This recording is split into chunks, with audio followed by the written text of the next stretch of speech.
Pour l'instant tout se passe bien. J'avais plus de souffle, je commençais à avoir des douleurs aux jambes et tout. Je vais faire un genre de chai latte version automne. Je suis trop contente, j'ai fait des courses. La chaleur me tue, je vais pas pouvoir beaucoup vous parler pendant ce temps. J'ai failli abandonner, pour être honnête. Bienvenue dans cette nouvelle vidéo spéciale semi-marathon. Si t'es nouveau sur cette chaîne, enchantée, moi c'est Salomé et je prépare le semi-marathon de Toulouse du 10 novembre 2024. Objectif moins de 2 heures. C'est un vrai challenge pour moi parce que j'ai repris la course à pied de zéro avec de la marche et course alternée. Dans cette vidéo, on va parler entraînement et derniers achats avant la course. Et n'oublie pas de t'abonner pour suivre toute mon aventure. On commence cette vidéo par une petite explication technique. Vous m'avez demandé comment j'enregistre mes programmes d'entraînement sur ma montre Garmin. Et si ça t'intéresse pas, passe direct à la suite. Première étape, je me mets sur l'appli Garmin Connect sur mon portable. Je vais sur plus, entraînement et planification, entraînement. Et ensuite, je fais plus, créer un entraînement, course à pied. Et ensuite, voilà, là, il y a toutes les fonctionnalités. On peut mettre des cycles si c'est avec des répétitions. On peut mettre des durées soit par distance, soit avec le temps. Donc franchement tout ça, je vous laisse trouver tout ce qu'il vous faut, mais c'est assez explicite. Je vous laisse fouiller, mais vous pouvez même mettre un objectif en termes d'allure cible, d'intensité, de BPM. Enfin en vrai, il y a tout qui est modulable et planifiable, donc c'est hyper, c'est un outil d'entraînement hyper puissant je trouve. J'en suis pas non plus là à faire des entraînements très complexes, mais je trouve ça super bien fait. Ensuite, quand tu fais enregistrer, tu peux mettre le nom de ton entraînement. Ensuite, tu appuies sur le petit bouton en haut à droite pour charger. Tu retournes sur la page d'accueil. Et là, tu fais synchroniser avec ta montre. Et puis ensuite, tu peux retrouver ça sur ta montre. Je vais avec mon raccourci entraînement en haut à droite. Donc là, je vois qu'il y a une petite pastille bleue, donc je sais qu'il y a un nouvel entraînement qui a été chargé. Hop, mes entraînements. Et ensuite, là, je retrouve mon semaine 8 vendredi. Et là, j'ai le récap total de tout ce que j'ai mis dessus. Et si je veux, hop, je le lance direct, faire entraînement, course. Et après, si je fais play, c'est parti. Allez, on y va tout de suite. On est parti pour une sortie longue de 1h15, c'est parti. Aujourd'hui je cours le long du canal, il fait trop beau, je suis en forme. J'ai pris un petit déjeuner salé sucré, des tartines de chèvre avec un peu de confiture. J'ai pris mes barres que j'avais faites, les collations là qui sont trop bonnes, avec beurre de cacahuète, chocolat, flocons d'avoine dedans. Là en théorie je suis ready et je vais me sentir bien pour ce run. C'est parti.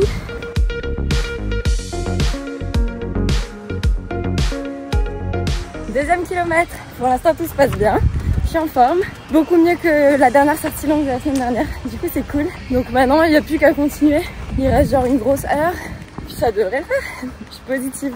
Par contre c'est vrai que le long du canal, il y a la blinde de monde, il y a plein de vélos, donc en soi ça fait, surtout le dimanche parce que parfois je cours la semaine à des horaires où les gens bossent, donc en théorie il n'y a personne, mais là il y a beaucoup de monde. Ah oui je vous ai pas dit, aujourd'hui regardez j'ai mis mon t-shirt du marathon de Paris 2018 que j'ai réussi à faire. C'est pour me donner de la force pour mon 26 jours. Allez, let's go!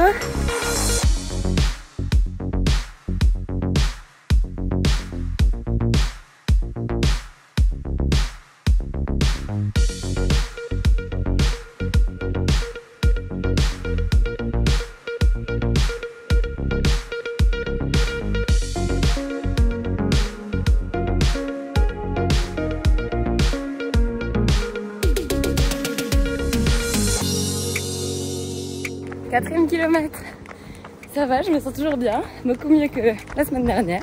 30 minutes, donc allure pas mal, tranquille toujours pas les records du monde, mais au moins j'ai des bonnes sensations, c'est le plus important, que ce soit niveau ventre, niveau jambes, c'est cool, niveau souffle. Donc j'arrive pas trop à parler beaucoup en même temps, mais je me sens super bien. Là j'écoute le podcast de Marie MT qui s'appelle Pause Active, je savais même pas qu'elle avait fait un podcast en plus de sa chaîne YouTube et c'est trop cool. Et j'écoute son histoire de romance à New York avec son histoire de fou. Du coup j'ai l'impression d'être dans un film pendant que je cours. J'écoute cette histoire et ça me berce. Ça me permet de faire passer le temps et c'est génial. Voilà. Et let's go, on continue, on n'arrête pas là.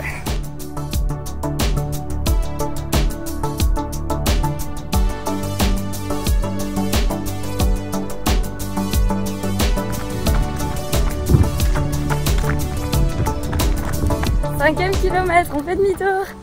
C'est parti, on rentre. moitié du chemin en théorie.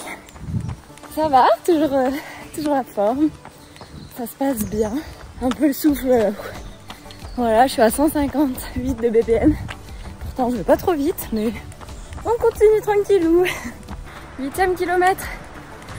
C'est dur, mais on continue. J'ai un peu accéléré, je crois. Enfin, accéléré vite fait. Par contre, je sais pas si je suis en EF parce que clairement, je peux pas parler. Mais bon, en vrai, là, ça fait 59. Ouais, ça va faire 1 heure que je cours. Il reste un quart d'heure. Moins de 2 km à faire pour faire autant que la dernière fois, que dimanche dernier. Donc je pense que ça va clairement le faire. Allez, on donne tout, on lâche pas.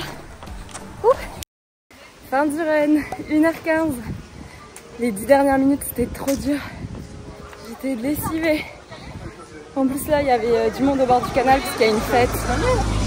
Il y a une fête où il y a je sais pas quoi là. Là genre il y a un mur d'escalade, des petits stands, de café et tout, c'est trop drôle. C'est trop marrant. Il y a un mur d'escalade. Trop drôle. Donc c'était super dur là, les 10 dernières minutes. J'avais plus de souffle. Je commençais à avoir des douleurs aux jambes et tout. Et du coup, j'ai essayé de garder un rythme. J'ai pas marché cette fois. Attendez, je réfléchis. Cette fois, j'ai fait 1h15 sans marcher d'affilée. Je suis trop contente. C'est stylé. En vrai, rien que d'une semaine à l'autre, j'ai vu la progression. C'était une très bonne sortie longue. Je vais enregistrer ça. Yes, nouveau record. Course la plus longue. Ah bah voilà, on progresse. Hein. Un peu plus de 10 km. 10 km les plus rapides. 1h15. Kilomètre le plus rapide. 7 minutes 04, trop lourd. Et voilà le travail. Ah, c'est trop bien, franchement, je suis trop contente et trop fière. Et toi d'ailleurs, je suis curieuse, dis-moi comment se passe ta préparation et quelle course est-ce que tu prépares? Est-ce que ça se passe bien? Est-ce que tu as peur? Est-ce que ça se passe comme prévu? D'ailleurs, est-ce que tu suis un plan d'entraînement ou est-ce que tu fais au freestyle? Je pense que les plans d'entraînement c'est un peu nécessaire quand tu prépares une course pour pas te blesser, surtout si tu veux atteindre genre un temps spécifique, un objectif spécifique. Avec Vincent, ça y est, ça rigole plus, on a bien nos 3 sorties par semaine précises avec un fractionné, une sortie à la cool et une sortie longue. Voilà, à respecter jusqu'au semi parce que là, ça passe vite. C'est dans moins d'1 mois le semi de Toulouse, le 10 novembre, ça passe vraiment trop vite. Et genre là, j'ai testé de courir le matin, dimanche matin, et en fait, j'aime trop parce que genre là, il est genre midi et quelques. Et j'ai déjà fait mon run sortie longue, donc je peux me reposer le reste de la journée. Donc c'est vraiment mieux. Parce qu'en vrai, en plus quand tu cours en fin de journée le soir, bah t'es rincé, t'as plus d'énergie. Donc voilà, c'est trop cool. Un bon repas bien mérité. Et puis on fait petit dimanche à la cool. Je vous dis à toutes.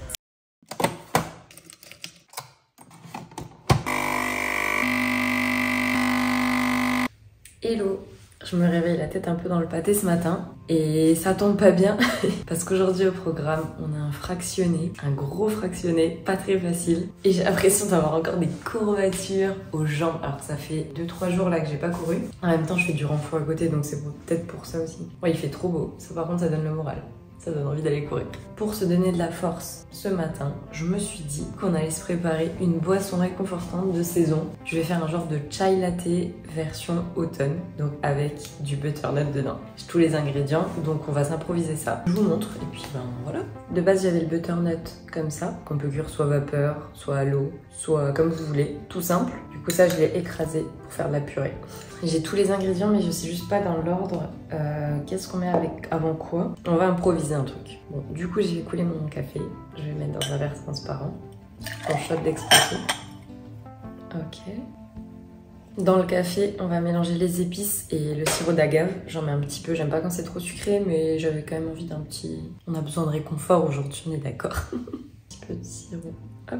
Un peu de muscade, un peu de cannelle.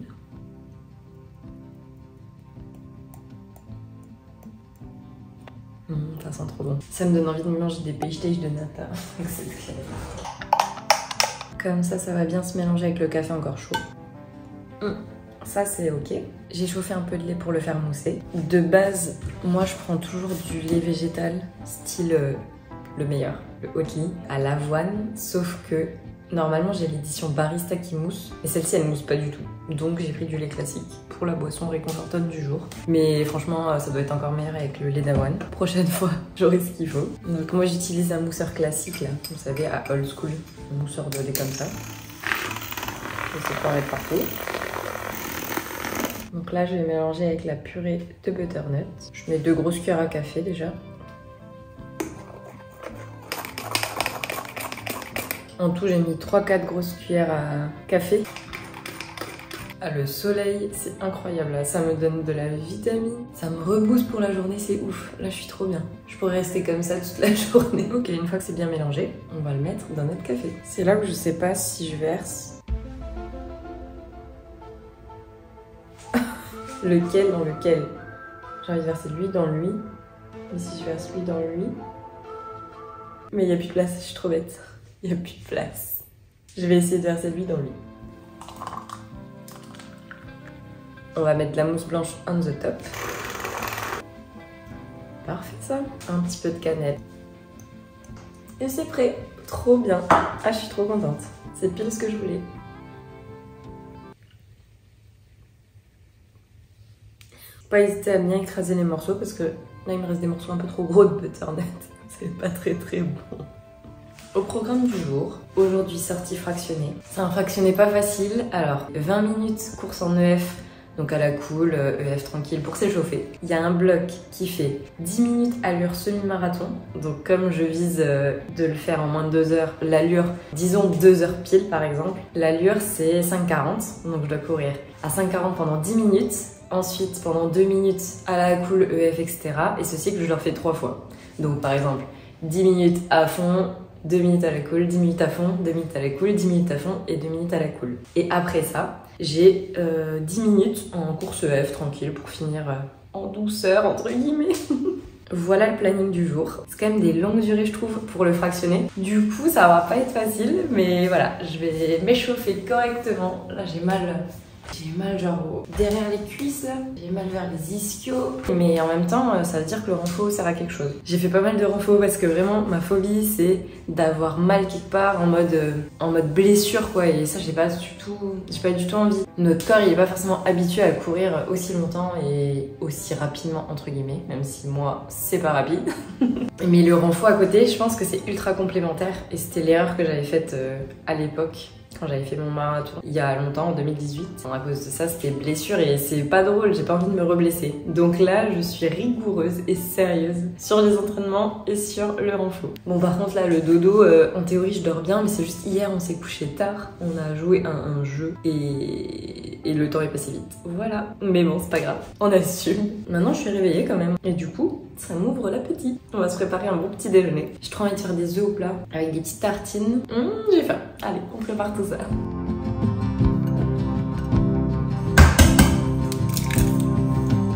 Oh oh, j'ai pété l'œuf, catastrophe.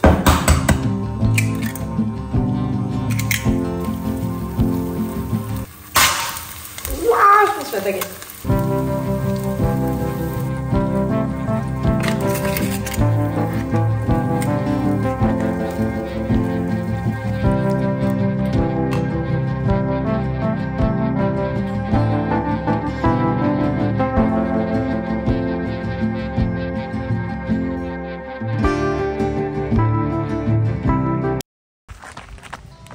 On se retrouve pour le run du jour. Il fait super chaud, là il est 13h à peu près. Oh c'est trop beau, attendez, il faut que je fasse une pause. Je suis retournée à l'endroit où on voit le château et où c'est magnifique là. C'est canon. Je vous disais, il est déjà 13h et il fait super chaud. Je pensais pas qu'il allait faire aussi chaud, il fait déjà au moins 23-24. Il avait fait froid ces dernières semaines mais là il fait canicule. J'abuse, il fait pas canicule mais il fait bien chaud. Et moi la chaleur ça m'achève. Donc ça me fait un peu peur pour le run du jour. Mais c'est pas grave, je suis partie hyper tranquille. Donc d'abord c'est 20 minutes en EF. Mais là je suis hyper lente. La chaleur me tue. Je vais pas pouvoir beaucoup vous parler pendant ce run. Mais je vous ferai un débrief après. Évidemment. Bon bah, c'est parti pour kiffer. Ou pas. Mais on va essayer de kiffer quand même. Ma montre elle me dit trop lente.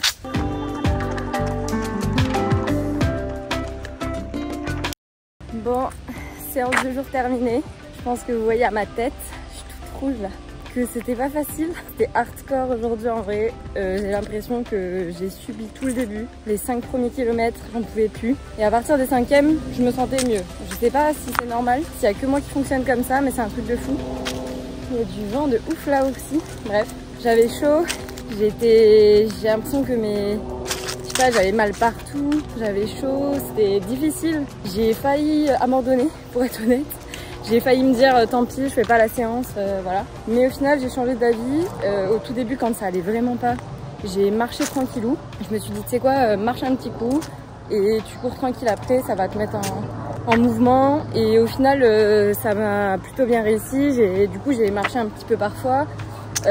J'ai quand même fait toutes mes séries des 10 minutes à courir, 2 minutes à aller tranquille. Juste, je l'ai fait pas forcément dans les allures que je souhaitais parce que j'étais vraiment, mais je me sentais pas en forme, c'était ouf. Waouh, je pensais pas que j'allais réussir celle-là. Et finalement, la fin s'est passée beaucoup plus vite. Je sais pas comment ça se fait qu'à chaque fois, je me sens beaucoup mieux à partir du 5 ou 6e kilomètre, c'est-à-dire c'est longtemps après le commencement quand même. J'ai l'impression que mon corps est chaud et la machine elle est en route et du coup c'est là où je suis en mode ah ça déroule et ça va trop bien. Mais avant ça c'était catastrophique quoi. Je sais pas si vous avez des conseils, est-ce que vous aussi ça vous fait ça? Est-ce que vous quand il y a un jour où ça va pas et que vous avez un entraînement prévu, vous avez l'impression d'être fatigué ou mal partout, est-ce que genre vous reportez votre séance ou vous la faites quand même le jour même mais en mode à la cool entre guillemets où vous écoutez votre corps ou alors vous faites pas à la cool, vous faites comme prévu et si vous avez mal tant pis. Mais ça je pense pas que c'est une bonne strat. Je sais pas quoi faire dans ce cas là mais bon. Là je pense que j'ai bien géré. Je viens d'enregistrer mon run et puis on rentre tranquille à la maison. Il y a un truc que j'ai changé aussi, les 10 dernières minutes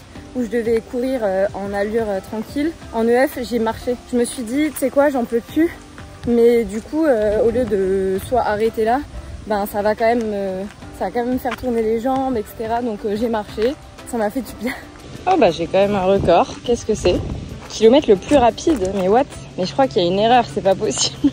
Je comprends rien. Donc ça m'a fait une sortie d'1h06 comme prévu. 8 km 26 quand même, hein. Allure 8, en sachant que j'ai beaucoup marché. À la fin, j'ai déjà marché 10 minutes. Et pendant, j'ai marché 1 minute par-ci, 1 minute par-là. Enfin, je m'en sors plutôt bien pour une sortie que j'ai failli annuler. Maintenant, je vais faire des bons étirements. Et il y a un truc qui me trottait à l'esprit d'ailleurs. Rien à voir, hein. J'adore faire de la natation quand j'étais petite, j'en faisais en club. Et je me dis, je pense que ça peut être complémentaire à la course à pied parce que c'est doux. Est-ce que toi, tu fais genre natation et course à pied et est-ce que ça te fait du bien? Là ça me donne envie d'aller nager parce que je me sens lourde et les chocs là sur les jambes ça me donne juste envie d'être dans l'eau et de flotter. Je pense que vous voyez ce que je veux dire. Bref, allez on rentre à la maison et là les étirements faut pas que je les skippe hein, parce que sinon c'est la catastrophe.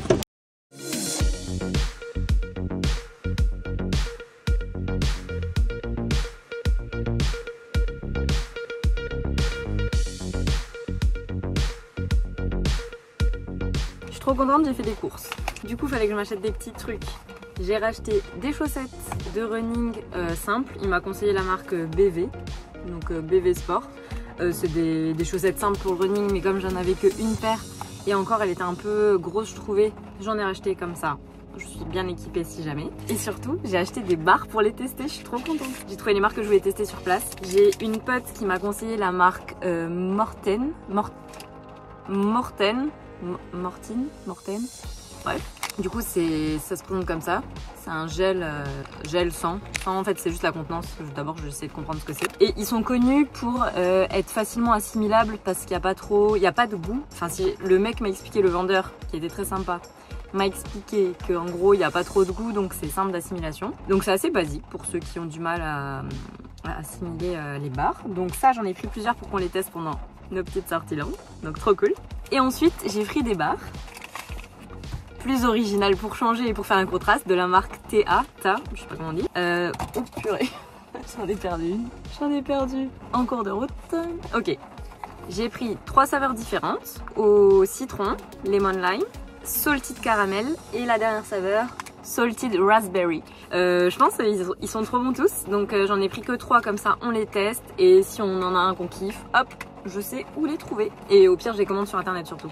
Comme ça je les aurais testées. Et ça c'est des bonnes courses hein, franchement. Désolée, c'est l'apocalypse dehors, il pleut. S'il y a du bruit, c'est normal. Demain j'ai un run de 45 minutes. Je sais pas si je vais les tester, si c'est assez long. Et sinon pour la sortie longue, ce sera dimanche. Sur ces belles paroles, j'espère que cette vidéo t'a plu. Je te ferai mon retour sur ces barres dans la prochaine vidéo. Merci de suivre mes aventures du semi-marathon. Si ça te plaît, n'hésite pas à t'abonner et à liker la vidéo, ça me ferait vraiment plaisir. Hâte de voir en commentaire si ta préparation se passe bien. Et je te dis à dimanche prochain dans une nouvelle vidéo. Ciao!